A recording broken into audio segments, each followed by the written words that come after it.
माँ भारती को प्रणाम करते हुए आप सबके इस गुरु और माता पिता को प्रणाम करता हूँ। बच्चों, आपको ढेर सारा लाड प्यार बुजुर्गों, राम राम।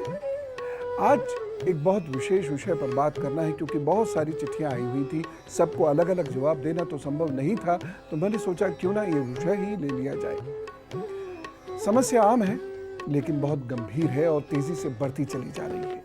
ये समस्या आजकल बच्चों से लेकर वृद्धों तक सभी आयु वर्ग के लोगों में व्याप्त है, और ये समस्या है बहुत तनावग्रस्त होने की, ये समस्या है अवसादग्रस्त होने की, ये समस्या है नकारात्मक विचारों की, ये समस्या है हार जाने की या हार मान लेने की प्रवृत्ति की, ये समस्या है डिप्रेशन की।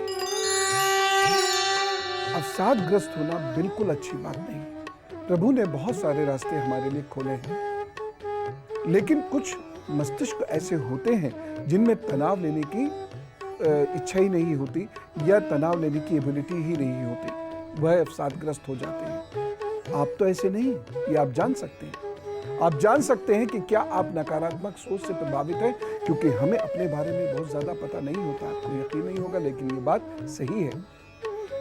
क्या आप डिप्रेस्ड रहते हैं? क्या आप हंसना चाहते हैं लेकिन हंस नहीं पाते? अगर ये सब है तो ये अवसादग्रस्त होने के लक्षण हैं। मानसिक रूप से थके हारे लोग कभी जीवन में कुछ नहीं कर सकते, और वहीं वो लोग जो मानसिक रूप से बुलंद है, मजबूत है, वो जीवन में बहुत कुछ कर जाते हैं, भाग्य कमजोर होने पर भी। आप अवसादग्रस्त हैं या नहीं, ये कुछ लक्षणों से जाना जा सकता है। ये लक्षण मैं बताता हूं, आप देखिए आप में है या नहीं। नंबर 1, क्या आपका मन छोटी छोटी बातों पर फूट फूट कर रोने का करता है? क्या आपके शरीर में लगातार दर्द बना रहता है, खासतौर से कमर के नीचे और पिंडलियों में? आपके सर में क्या हमेशा दर्द बना रहता है? क्या आपकी आंखें कमजोर हो रही हैं और आप तनाव भी महसूस कर रहे हैं? क्या आपका शरीर थका थका सा रहता है? एकाग्रता में क्या कमी आ रही है? आपको हर चीज को पढ़ने या समझने के लिए बहुत दिमाग लगाना पड़ता है, और समझने के बाद भी आप भूल जाते हैं, अर्थात क्या आपकी स्मरण शक्ति भी कमजोर हो रही है? आपके हृदय की धड़कनें यानी पैल्पिटेशंस क्या बढ़े रहते हैं? क्या आपका पेट खराब रहने लगा है?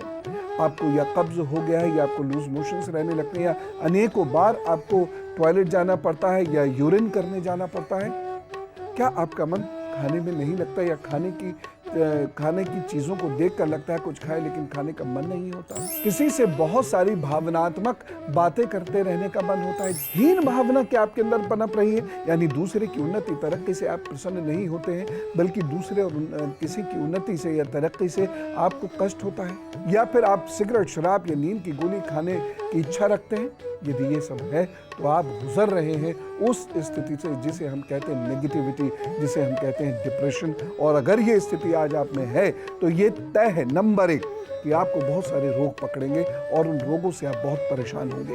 ये तय है, नंबर 2, कि आपके अपने रिलेशन, चाहे घर में हो या समाज में, वह धीरे धीरे बहुत खराब होते चले जाएंगे। और नंबर 3, आपका भाग्य आपका साथ नहीं देगा, क्योंकि आपकी कुंडली के नकारात्मक ग्रह हावी होकर आपके भाग्य को तबाह कर सकते हैं। अब मैं आपको कारण बताना चाहता हूं जो आपके अंदर नकारात्मकता या अवसाद उत्पन्न करती है, और इनसे बचने की कोशिश करना ही सबसे बड़ा उपाय है। अवसादग्रस्त होने के कारण है राहु केतु। ये वो ग्रह हैं जो अवसाद के मानसिक, शारीरिक और भावनात्मक कारणों को पैदा करते हैं। चंद्र और शुक्र वह ग्रह हैं जो हार्मोनल डिसऑर्डर्स के कारण व्यक्तित्व में नकारात्मकता पैदा करते हैं। शुक्र के कारण भी एक ऐसा अवसाद उत्पन्न होता है जिसका मुख्य कारण बनता है रिश्ते। यदि शुक्र कमजोर स्थिति में है या बुरी स्थिति में है तो व्यक्ति अपने निजी रिश्तों में इतना परेशान हो जाता है कि वह तनावग्रस्त होने लगता है और धीरे धीरे वो नेगेटिव होता चला जाता है। सूर्य और चंद्र ये दो वो ग्रह हैं जो अगर कमजोर हो जाएंगे तो आपका आत्मबल, आपका आत्मविश्वास, आपकी सोच बेहद कमजोर हो जाएगी। ऐसे लोग लड़ने से पहले ही हार मान लेते हैं। कमजोर चंद्रमा के व्यक्ति को रिश्तों के प्रति विशेष असुरक्षा होती है, और ये याद रखिएगा कि जो व्यक्ति रिश्तों को लेकर हमेशा असुरक्षित महसूस करता है, हमेशा डरा डरा रहता है, शक रखता है, ऐसे व्यक्ति से रिश्ता भाग जाता है, चाहे वो व्यक्तिगत रिश्ता हो, चाहे वो प्रोफेशनल रिश्ता हो। और वही सूर्य की कमजोरी तो चूंकि आत्मबल कम कर देती है, सूर्य आत्मा का कारक है, और ऐसे लोगों के अंदर डिप्रेशन होता है। और सूर्य की वजह से एक अजीब सा डिप्रेशन होता है जिसे हम कहते हैं सीजनल अफेक्टिव डिसऑर्डर, एसिडी इसका नाम है। यह कमजोर सूर्य वाले लोगों को अक्सर हो जाता है। जब भी सूर्य कम दिखेगा या कई दिनों तक लगातार बारिश होगी या कभी बंद कमरे में रहना पड़ गया या ऐसी जगह रहना पड़ गया जहाँ रोशनी की कमी है, तो ऐसे लोगों का व्यवहार बड़ा अजीब सा होता चला जाएगा। उन्हें वह भूलने लगेंगे, उन्हें घबराहट होने लगेगी, डिप्रेशन होने लगेगा, वो रोने लगेंगे। तो आप देखिए, ये एक महारोग का आधार है, बहुत सारी बीमारियों का घर है। इसलिए तनाव और डिप्रेशन और सबसे बड़ी बात नकारात्मक सोच को बाहर करना। लेकिन यह करना बहुत सरल नहीं। इसके लिए आपको खुद मेहनत करनी पड़ेगी। कोई आए और आपका डिप्रेशन दूर कर दे या आपके अंदर की नकारात्मकता को दूर कर दे, ऐसा नहीं होता। सबसे पहली हिम्मत तो आपको यह करनी है कि आप एक्सेप्ट करें कि हाँ, मुझ में ये प्रॉब्लम है, मैं नेगेटिव होता हूँ, मैं तनावग्रस्त होता हूँ, या मेरा हृदय घबराता और मैं डिप्रेशन की तरफ जाता हूँ, या मेरा ब्लड प्रेशर लो हो जाता है। ये कमी मुझे एक्सेप्ट करनी होगी। फिर ये उपाय कीजिए। और उपाय में आपको थोड़ा सा समर्पण, प्रभु के चरणों में पूर्ण समर्पण और भोजन और व्यवहार, इसमें परिवर्तन करना होगा।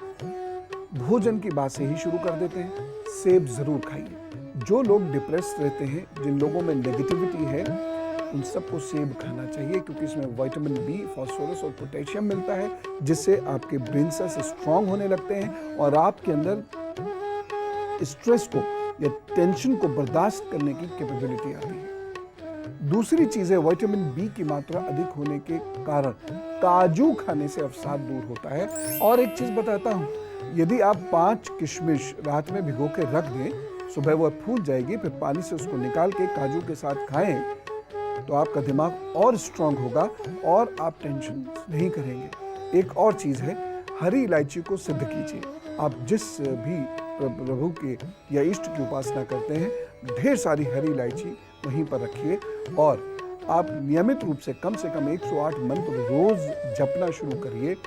लगभग 21,000 मंत्रों के बाद वह अभिमंत्रित हो जाएगी। या गुरुजी से ले आइए और रोज एक इलायची मुंह में रख ले, या जब मन घबराए या जब मन किसी के प्रति नेगेटिव हो, तब उसको मुंह में रख लीजिए। आप देखिए एकदम फर्क आ जाएगा। कुछ सेकंड्स के अंदर मानसिकता बदल जाएगी। एक और है, योग को सीखिए।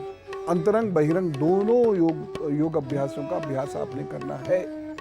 उसके बाद आपके जीवन में बड़ा बदलाव आएगा। बहुत सारे लोगों को मैं कहता हूं, मुस्कुराओ।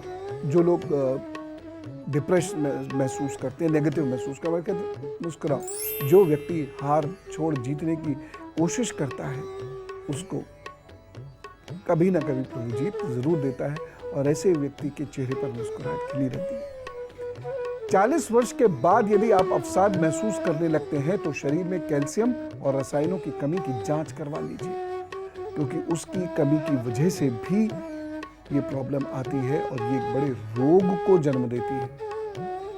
एक चीज और, मन की बात हर किसी से मत किया कीजिए। कोई गुरु हो आपके या कोई खास मित्र हो और अपने माता पिता या घर के लोग, बस 2-4 लोग हों जीवन में जिनसे आप हाल दिल बयां कर सके, बाकी सबसे नहीं।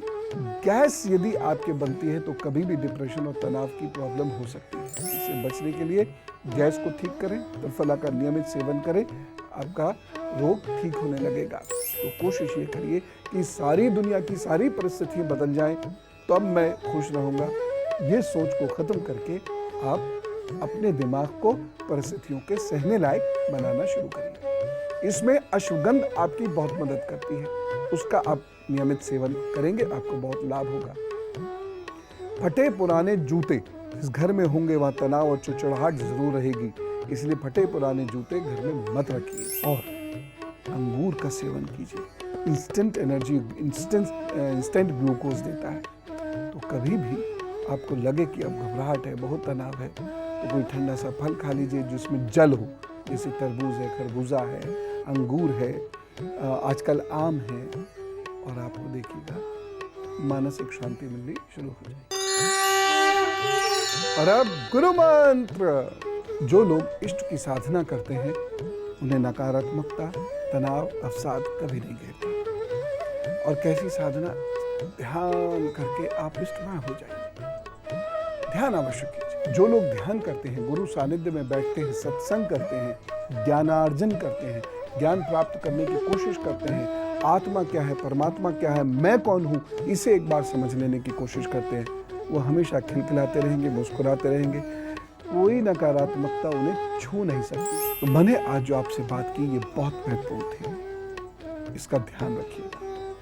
कल कुछ बुरी आदतों के बारे में बताऊंगा जिसकी वजह से हमें बहुत परेशानियां जीवन में उठानी पड़ती हैं। और सिद्धांत मेरा आपको मालूम ही है ना, हमारे बुरे व्यवहार से, हमारी बुरी आदतों से, हमारे बुरे ग्रह वह प्रभावी हो जाते हैं और फिर तो नुकसान कोई नहीं टाल सकता।